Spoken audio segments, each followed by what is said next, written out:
desculpem, porque o mercado é assim, rápido, e como vai ser a apresentação. Então, me desculpe, já vou pedir desculpa antecipada. Bom, a Fusionbox, nós estamos aí praticamente no mercado, onde temos que entender o que acontece, o que os números nos dizem, quais são os dados, quais são as informações. Dados jogados ao léu não nos dizem nada, temos que interpretá-los da forma mais correta possível. Então, como é que funciona isso? Hoje, a gente tem uma evolução, como o Rafa explicou, da Fusionbox ao longo do tempo. Cada gráfico desse aí, por exemplo, o Sudeste, a linha azul, que é o que mais representa o nosso crescimento, significa que a Fusionbox cresceu com o mercado concomitantemente. Então, isso tem crescido bastante. Vocês veem como os picos acontecem. Então, significa que cada vez que a gente tem uma nova operação sendo agregada, o mercado vai subindo cada vez mais. E o que é esse mercado? Se nós pegarmos apenas na base das do Prismabox, 322 unidades que tenham mais de 6 meses em operação conosco, apenas boxes entre 1 metro quadrado a 200 metros quadrados, temos esses números hoje. Então, a média de ocupação é 74%. É um mercado consolidado. O mais interessante é que se a Prismabox fosse um self-storage, fosse uma rede, nós teríamos desde 2016 uma média de 60% de ocupação. Então, significa que o mercado ele assim, ainda novo, mas está ficando cada vez mais maduro. Tá?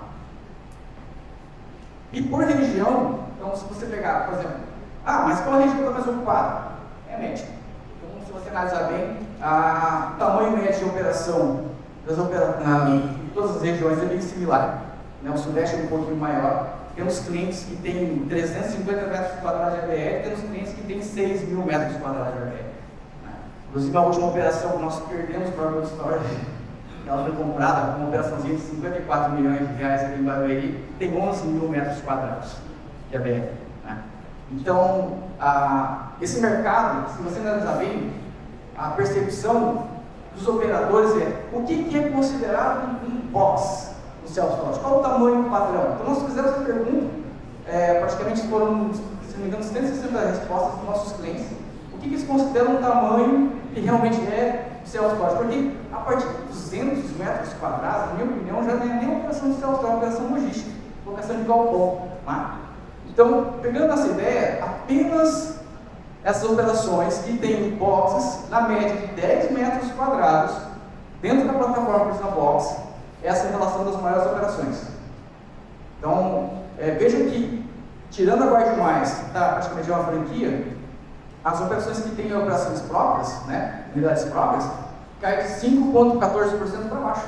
É bem diluído. Então não existe assim uma dominância. Tirando a Gold Storage, que obviamente tem, na minha opinião, tem mais de 100 mil metros quadrados de ABR, no mínimo. Então o mercado ele é bem espalhado aí no Brasil. Não existe assim um player que manda tudo. Lembrando assim, a questão de mercado, a gente tem que lembrar de Philip Popper, que é o pai do marketing moderno. Nesse momento, se o meu professor de marketing estivesse aqui, sentiria orgulho de mim. Mas, na época, eu não tinha Dr. Willis, não era muito bom. Mas, enfim, os 4 P's, produtos, prazo, preço e promoção, é o que define qualquer tipo de negócio. Por quê? Se nós olharmos para o self-storage, os efeitos do marketing, então, você tem que saber onde que eu vou vender, para quem que eu vou vender, como que eu vou vender, entendeu? O que que eu estou vendendo. Se você não souber disso, vai para o seu errado. Quem entende de marketing, entende de campanha. Quem entende de self-storage, entende de ocupação. A preocupação de quem tem uma operação é aumentar a ocupação o mais rápido possível.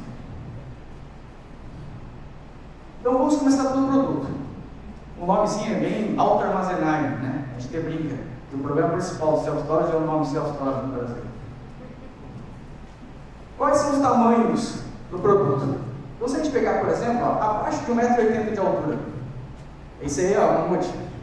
Vai pegando aí, tá? Depois a gente conversa. Então, se nós analisarmos bem, de todas as operações, qual é a proporção de tamanho de box? Acima de 1,80 m e abaixo de 1,80 m. Por quê? Eu estou bem, tenho 1,67 m, eu entro tranquilo no box, mas tem pessoas que já têm dificuldade. Então, tem gente que tem claustrofobia para entrar no box, né? Então, quanto menor, melhor. E por que quanto menor, melhor? E se nós analisarmos bem, os boxes abaixo de 1,80 m, a média de ocupação é 37%. Média de ocupação é por tempo. Então, desde quando o box existe, quanto tempo ele ficou ocupado? 37%. Se nós analisarmos o box de 1,80 m, 62% de ocupação. E qual que é o rendimento? R$ 28,00 por metro quadrado é rendimento. Quanto que é no box maior? R$ 47,00. Então ele é 4 vezes mais, 4,7 vezes mais. Então, qual que é o mercado? 3 a 9 metros quadrados. Basicamente, é o campeão. Tá? Então a maioria das operações tem isso aqui. E aí, se nós analisarmos bem, graficamente, como que muda o percentual de ocupação, aí quando chega lá, por exemplo, mas um box de 15 metros, 25 metros abaixo, 1,80 m, tem, mas não é fisicamente.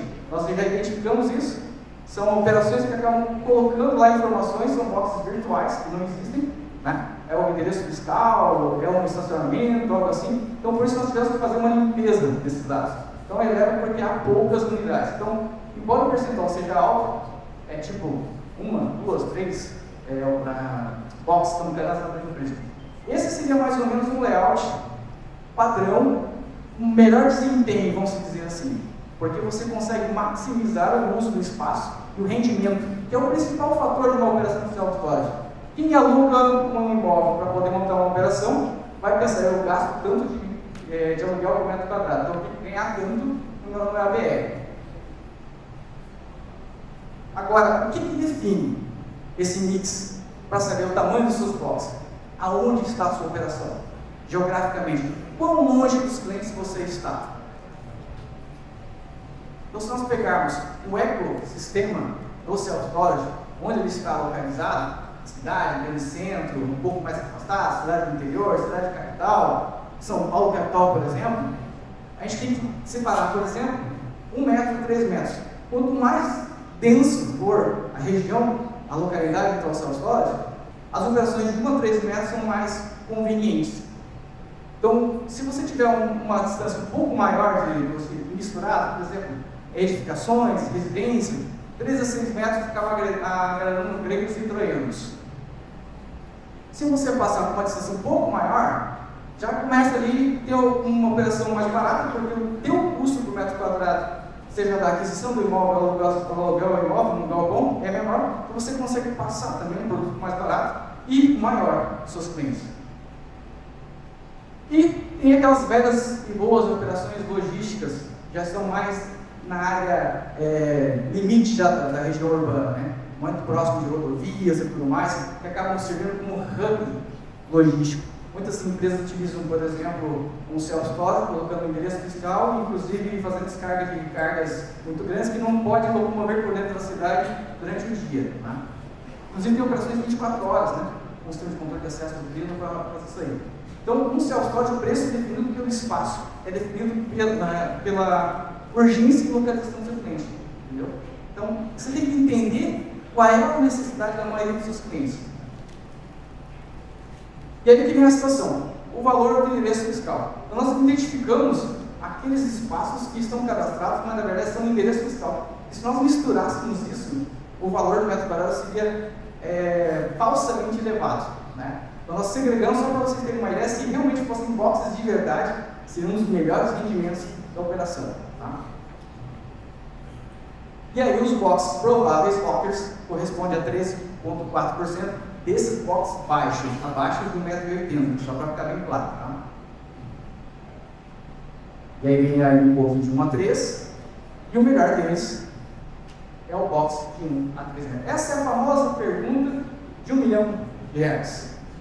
Qual que é o melhor espaço, o melhor tamanho que traz mais rendimento? De 1 a 3 metros, 1,80 m, na faixa de R$120 por metro quadrado. Por quê? O ticket médio é menor, a percepção do seu cliente em alugar é mais factível, porque se ele vai guardar os objetos, ele tem que imaginar quanto ele vai gastar por mês. Então, se nós pegarmos ele de 1 a 3 metros, R$120, 300 e poucos reais, R$400 por mês, entendeu? Então, acaba cabendo melhor no bolso do seu cliente, principalmente o pessoal físico. Então, o que auxilia o valor do self-storage? Respondendo à pergunta, o valor dos aluguéis dos imóveis na região. Isso ajuda muito, não só aqui no Brasil, nos Estados Unidos também.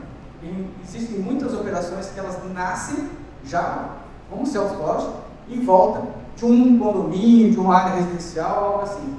Então, qual que é o fator que eu utilizo para identificar a precificação do meu self-storage? Vai depender da densidade demográfica, onde você estiver localizado, de 2 a 2 vezes e meia o valor dos aluguéis da região. E aí você pergunta, mas tudo bem, qual é a área que eu vou pegar disso daqui? Então, você tem que pensar o seguinte: precificação dinâmica inteligente, ela vai pegar a operação de uma forma mais simples. O que a gente tem de projeto? É um spoiler aqui para ele. Bom, eu tenho um self-storage numa cidadezinha pequena, não tenho concorrência, não consigo checar qual é o preço do concorrente para dizer qual é o preço do meu self-storage. Como que eu vou fazer? Nosso sistema vai fazer uma verificação do teu raio de ação, né, de influência, uma cidade pequena, uma cidade demográfica, qual o valor dos aluguéis. De acordo com a sua ocupação, a gente vai oferecer uma ideia de um preço e você vai adaptando isso conforme a tua ocupação aumenta. Então, quando você chegar, por exemplo, a 60% de ocupação, o sistema já vai entender que o seu preço pode subir, você não precisa mais dar promoção, não precisa mais dar desconto. Porque a grande maioria dos operadores acaba colocando lá, por exemplo, R$130, R$100, R$90 no metro quadrado, mas acaba fechando por muito menos, R$80, R$90. Então, existe uma perda de valor da própria operação. Agora, qual que é a nossa ideia? Quando você tiver mais de 3 operações no raio de 30 km, 20 km, e essas 3 operações aceitarem compartilhar suas informações com os demais, sim, a gente vai poder, inclusive, dizer em cada momento que você for ofertar, de acordo com a faixa de tamanho de box, a tua capacidade de ocupação, o que o mercado tem ofertado para aquele espaço específico, para comparar. Eu posso colocar o mesmo preço, se eu estiver com a ocupação muito baixa assim. Se eu estiver com 85% de ocupação, por que eu vou fazer mais barato? Então, não preciso brigar com o meu concorrente. Entendeu? Quanto mais caro eu cobrar, mais caro o meu concorrente vai cobrar, e assim melhor o mercado. Então, de onde a gente tira essa ideia? A ideia vem do matemático americano, ganhador, sabe, do prêmio Nobel? Né? É a teoria do ganha-ganha, vamos dizer assim, né? O Nash. Mas onde é que vocês podem ter visto ele? Um filmezinho chamado Uma Mente Brilhante com o Sr. Brown. Vocês devem ter, se alguém que assistiu, deve lembrar, ou procura, que é muito bem legal, uma história ali. Então, qual que é a ideia? É que se você tem uma teoria do Nash, é o seguinte: se eu tenho uma decisão que afeta a decisão do outro, o outro afeta a minha, então a gente tem que ter uma consonância, né? Uma ressonância, todo mundo tem que entender a mesma coisa que acontece. Por que isso? Se você ignora tudo isso, se eu baixar meu preço, vou pegar mais cliente, vou ter que baixar mais ainda, não posso perder o meu concorrente. Essa guerra é interessante. Um dia eu recebi um telefonema de um cliente, falando de outro assunto, nada a ver, e tem na mesma cidade só ele e um concorrente, e os dois são concorrentes nossos. E ele discutindo, meu concorrente está rifando o preço. Mas por que você está reclamando? Você está com 92% de ocupação. Por que você tem que brincar por cliente? Você tem que aumentar o teu preço. E o concorrente dele, fui lá ver, claro, como eu falei para ele, né? Mas, cara, os dois são uma boa ocupação, os dois não precisam ficar brigando por preço. Tem que aumentar mais ainda, porque assim você consegue ter mais. Não é cartel. Então, essa é a ideia seguinte: quando que entende o jogo? Você tem um equilíbrio. Então, quando as pessoas começam a se comunicar melhor, se for de uma forma eletrônica, e que todo mundo aceite, o próprio sistema vai te ajudar a colocar uma precificação justa, de acordo com a dinâmica da sua ocupação. Porque se o teu concorrente começa a ofertar um preço mais alto, é porque instintivamente ele já está ocupado. E aí entra o que ele falou sobre a questão dos hotéis. Os hotéis não sabem a ocupação do outro hotel, eles sabem por causa dos preços públicos.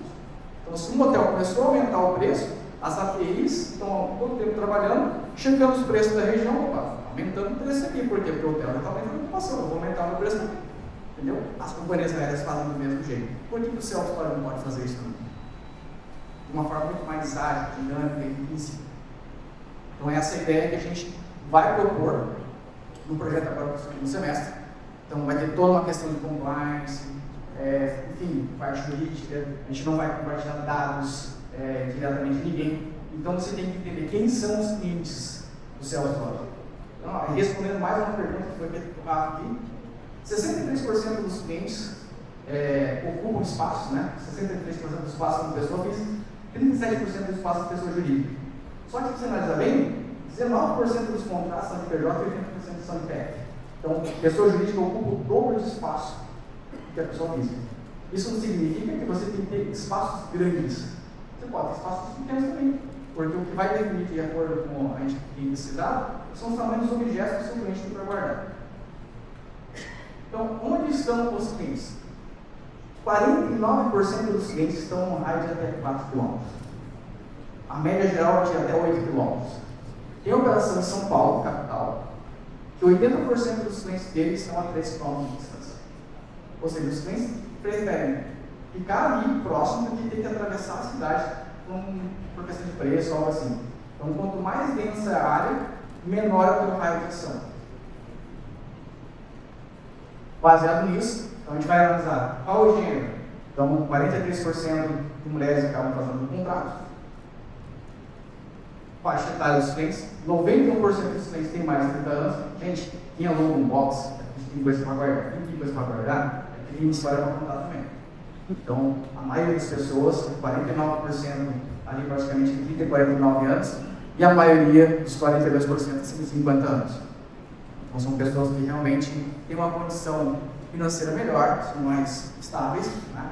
E isso diz porque 58% são casados, pegando os divorciados e tudo mais, e viúvas. Então, a grande maioria, 59%, são pessoas casadas, com família e tudo mais. Eu até brinquei um tempo que eu via propaganda de self-storage colocando um rapazinho guardando as coisas. Gente, cliente de self-storage é uma pessoa já estável, é uma pessoa que já tem um carro para levar suas coisas, para guardar e tudo mais.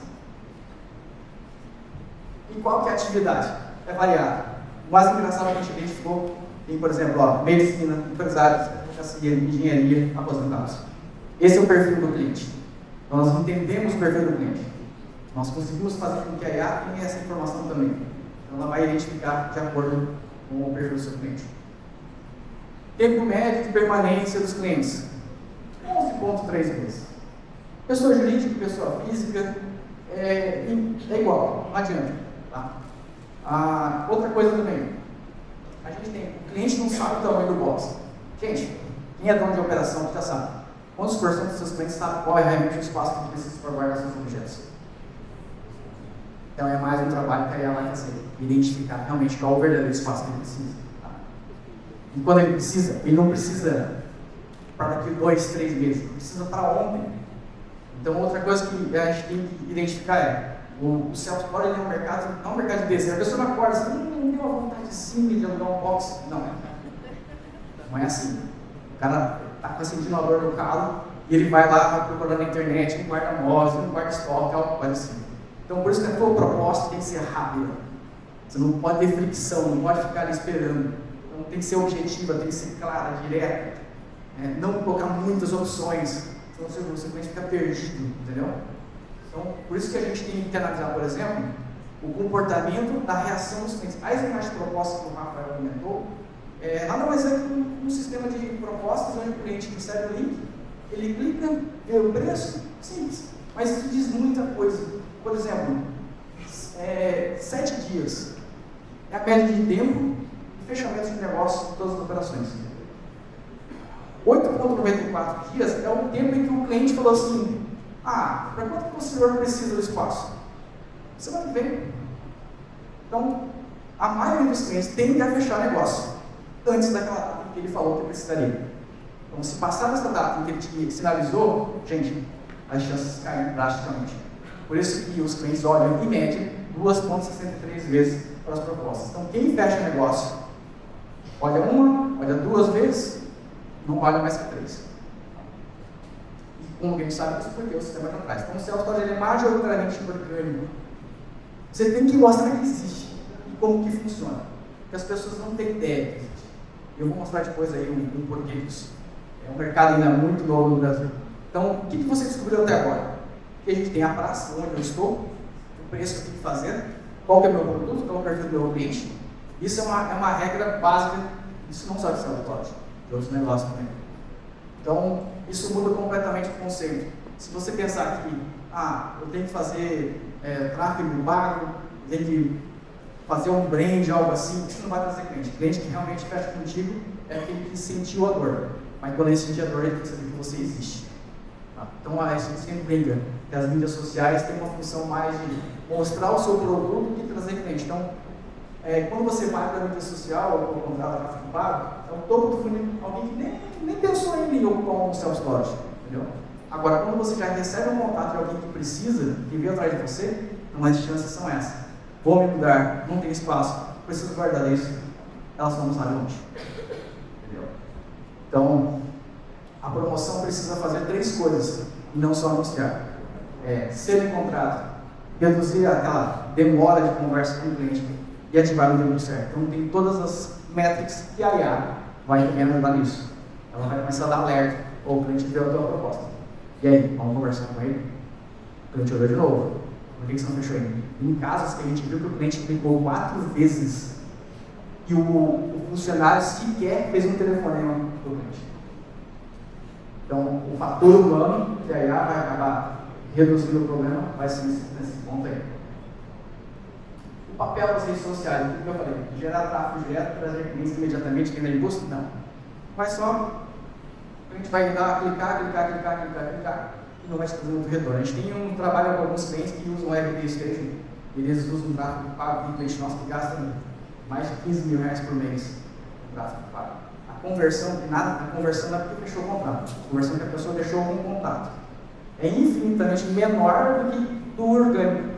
Chega a ser até, para ter uma ideia, eu até vou mostrar aqui, 110 vezes maior a chance de você fechar negócio com alguém que foi atrás de você e alguém só achou legalzinho, clicou lá e pôs os dados para saber como é que funciona. Tá? Então, o cliente realmente, quando ele vem atrás de você, a intenção do orgânico é alta, a taxa de conversão é alta, o custo do cliente é menor. Mais tecnologia, mais complexidade de fluidez, os novos conectam que você falou da operação. Então, por isso que dentro do nosso sistema, temos vários dashboards que te ajudam a entender um pouco, mas muitos dos nossos clientes até, a gente conversa às vezes, e estão conosco há vários anos, precisamos fazer uma reciclagem sobre o Prismabox, que a gente evolui constantemente. Tem cliente nosso que fica clicando lá embaixo em todas as atualizações que fazemos, só para saber o que tem de novo. Então tem coisa que até o pessoal nosso não lembra que tem no Prisma e tem, entendeu? Então a criança está crescendo cada vez mais, só tem 10 anos de idade. Então a cobrança automática, que é uma coisa que nós vimos brigando há muito tempo com o pessoal do Asas, que é a integração que nós fazemos na Fintech, que é o Pix automático. Só que o Pix automático está muito atrasado e não é só do Asas. Nós fizemos teste com a Caixa Econômica Federal, esse COB, eles não estão preparados para aceitar o Pix automático. Entendeu? Então, o que isso vai te ajudar? Na definição da delinquência, que depois eu vou mostrar aqui. Acesso autônomo. Então, lá no fundo, o pessoal lá do controle de acesso, tem um André lá, um altão com cabelão, outro André com outro altão lá, mas muito grande, sem cabelo quase, no sócio também vai ficar lá. Ele está me adorando no comando disso aqui. Mas enfim, tem um pessoal lá atrás que pode informar para vocês como é que funciona. Então, a inadimplência, ela existe, mas ela é previsível. Então, a maioria atrasa, mas paga. O risco real está na cauda. Por que cauda? Se você deixar passar muito tempo, vira um problema. Como é que a gente mostra isso em dados? 72% dos inadimplentes que entram em inadimplência pagam em até 7 dias. Isso significa que é por esquecimento. Então, mais um motivo pelo qual o Pix automático pode ajudar bastante a diminuir essa incidência de atraso. Tá? E em até praticamente 15 dias, mais de 80% paga. Significa que se você deixar passar dos 30 dias, vai virar uma bola de neve, vai dar uma dor de cabeça. Eu estou olhando a cara de um de outro aqui que estão fazendo assim. É verdade. E aí, qual que é a ideia? Se você olhar por região, mas uma região é maior que a outra, o Sul lidera o menor índice de inadimplência. Tá? Então, o pessoal lá costuma ser mais certinho com as contas. Tá? O Nordeste é um pouco, o Norte é um pouco pior, mas o tempo do dinheiro do céu pode comportamento do cliente. Então, se 90% dos seus clientes pagam até 30 dias, os 10% vai te dar dor de cabeça. E aí nós temos no sistema Prismabox uma função chamada despejo. Quando aquele cliente esgotar a chance de receber dele, você vai lá e clica em despejo, significa que vai tornar aquele box fisicamente disponível para uma outra operação, um outro contrato. E a gente tem essas informações. E aí, vocês acham que o seu vai esperar tempo demais para poder chutar o cliente que não paga? 6 meses. Gente, a maioria dos Salesforce tem um contrato que com 60 dias vai tirar tudo. Mas estão levando até mais tempo na esperança de que o cliente pague. Então, cada um de vocês aqui tem uma história engraçada para contar sobre inadimplência. depois quem vai a responder isso é o nosso amigo ali, o Davi, da Lideridade, que vai falar sobre a questão jurídica do antes, durante e depois da inadimplência, o que você pode utilizar no seu contrato para evitar isso. E aí a gente tem ó, prazos recomendados para ação. Até 30 dias, tudo bem. 30 ou 60 dias, liga o alerta. Gente, eu falo para quem já ouviu, eu apresentei o sistema ou dei treinamento, eu falo, gente, 3 dias, seja ostensivo, cobre o seu cliente, entre em contato. Não deixe só o sistema automatizado. Porque assim, o cara que ele deve e não vai te pagar, ele é um devedor contumaz. Ele vai te dever de qualquer maneira. E aí vem a questão do seguro. JR Marco, presta atenção aqui agora, hein? Seguros, percepção do quanto vale o que quer guardar versus o custo da proteção. Se nós pegarmos todos os contratos do Prisma Box, quantos por cento deles tem seguro? Está aí. No geral. Agora vamos pegar uma informação bem interessante que a gente estava analisando e, opa, tem coisa boa aqui. No Prisma Box tem um campinho chamado valor total dos bens declarados. Você não precisa saber o que o teu cliente quer guardar, mas pode questionar, quanto o senhor deseja declarar, qual o valor global dos bens que o senhor deseja armazenar? valem R$2.000, valem R$3.000, R$10.000. Isso é um gatilho para você ofertar o seguro. É sempre o brinco, o seguro é mais seguro para o self-storage do que para o cliente.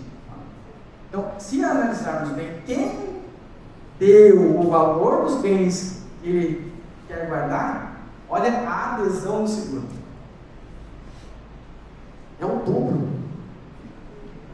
É o dobro. Então, só voltando ali um pouquinho, ó, R$ 2.119,84 por metro quadrado que os clientes declaram. Significa que num box de 10 metros quadrados, o cliente declara que aproximadamente guarda aí R$21 mil. E quanto por metro quadrado é o gasto dele com seguro? R$ 6,78. Então é um argumento que vem.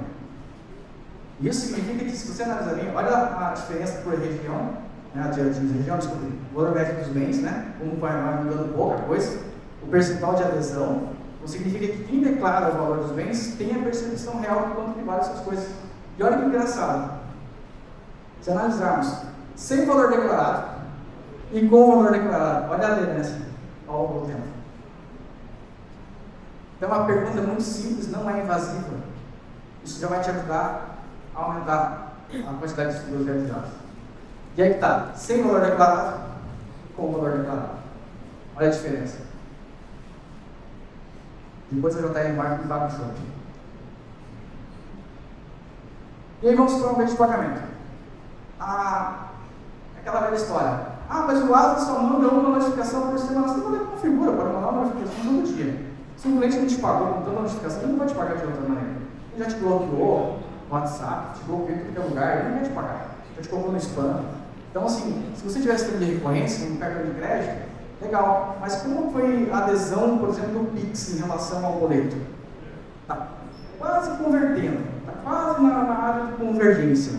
Mas o cartão de crédito ainda é muito baixo a adesão. Porque o custo de 2%, pegando um ticket médio de R$550 na locação, então você pensa, vou pagar aí R$12 de custo de cartão de crédito, mas receber 30 dias depois, sendo que a inadimplência é baixa, realmente, o saldo é baixa, né? Dá uma dorzinha de cabeça de vez em quando. Mas aí você analisando bem, boleto 50%, Pix 38% e cartão 6,6%. Então, já que o problema da lesão do cartão de crédito, recorrência, que tem o sistema de Prisma Box, é por causa do custo, vamos colocar o Pix automático. Essa opção já está disponível faz 2 semanas no Prisma Box. E aí, a gente tem a questão que como o mercado tem crescido, de janeiro para cá, eu fiz 56 apresentações sobre o Prisma Box. Mais de 5% desse pessoal está estudando como empreender. Boa parte disso já vem aqui. Alguns eu já conversei e tudo mais. Eu tenho um imóvel que vagou, não sei o que fazer com ele. Não consigo alugar para mais ninguém. Eu quero ter uma grana que sobrou, vou fazer um empreendimento, quero saber como é que é, gostei do negócio. Porque na cidade onde eu estou, eu alugava um box e o self-storage está com 90% ocupado. Eles não têm mais espaço. Vê uma chance de abrir uma concorrência. Aí eu percebi o brinco, é uma frase minha, tá? Self-storage que passa de 90% de ocupação está perdendo dinheiro, na minha opinião. Você tem que aumentar o preço e regular a sua demanda. 3 minutos, mano. 3 minutos. Calma. 3 minutos. Dessa parte, alguns imóveis estão nos próximos e tudo mais. Nós temos um ano bem difícil, eleições, guerra, custo, inadimplência das famílias aumentou pra caramba, um dos maiores índices de recuperação judicial da economia quase todos os tempos. E aí, se nós analisarmos o preço do self-storage, essa linha azul hoje está em R$ 104,00 o metro quadrado contratado. Então, dá promoção, né? Isso é fora do valor do seguro, tá? Se nós estivéssemos acompanhando a inflação, o preço estaria de R$ 86,00. Então, significa que o self-storage conseguiu ganhar valor. Ele está além da inflação. Tá? E esse é um gráfico bem legalzinho que a gente tem lá no Prism. Ele não tem escala lá. Vamos dizer assim, de propósito, mas aqui eu coloquei escala para vocês terem uma ideia. A gente olha assim, coisa muito louca, subindo e descendo, mas essa variação ali que aconteceu foi de 2% do mercado. Isso aqui mostra para você entender a sazonalidade. Então, final do ano para o meio de ano cai a procura, meio de ano para final de ano aumenta a procura. Até o pessoal da Compila pegou isso, né? O Mota falou que é assim, eu estava preocupado, fazendo campanha e não estava dando resposta, o que eu fiz de errado? É a demanda, é a sazonalidade, existe. Tá? Então a gente tem esses números. E aí, qual que é o grande problema do self-storage?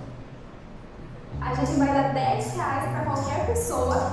Se souber responder uma pergunta muito simples. Simples mesmo. Mas tem problema. Existe um negócio enorme no Brasil. Mas que quase ninguém conhece pelo nome. E a gente resolveu testar isso na prática. A gente vai parar pessoas no semáforo. Fazer só uma pergunta. Você sabe o que é self-storage? Tipo aquele tem um aplicativo para o celular. Não, viemos aqui em Curitiba, na frente do self-storage, para perguntar para as pessoas o que é um self-storage. Olá, tudo bem? Posso fazer uma pergunta? Você sabe o que é self-storage? Não, não sei o que é. Você sabia que você acabou de passar em Rincão? Terminou da ICA? Não sei, não. Não? Não? Não?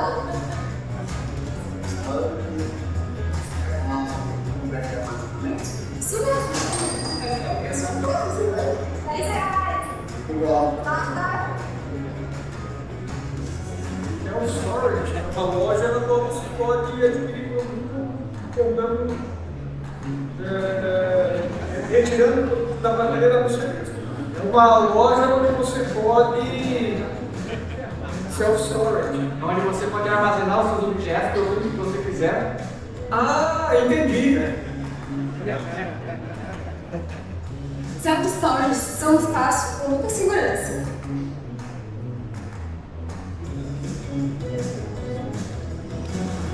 São usados para várias necessidades, como mudança, falta de espaço. E guardar espaço. Se você também não sabia, Eu fiz para olhar o espaço seguro. você guarda o que quiser, Eu tenho necessidade. vai valer uns R$10, né? O difícil não é usar, é saber o nome.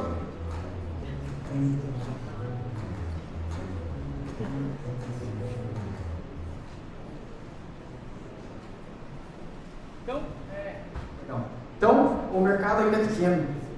O grande problema é que as pessoas não sabem o que é. Eu acho que essa é uma mensagem que a Prismabox, o pessoal do Conec deixa. Esse vídeo, para quem quiser, pode utilizar em suas mídias sociais, pode mandar compartilhar, é feito para isso. É uma contribuição da Prismabox para tentar ajudar o mercado a crescer. Então, para quem quiser fazer uma pergunta depois, quiser me contato, está aqui o meu WhatsApp. O serviço vai te sobrar tempo para pergunta, você que quiser agora. 2 perguntas, pessoal.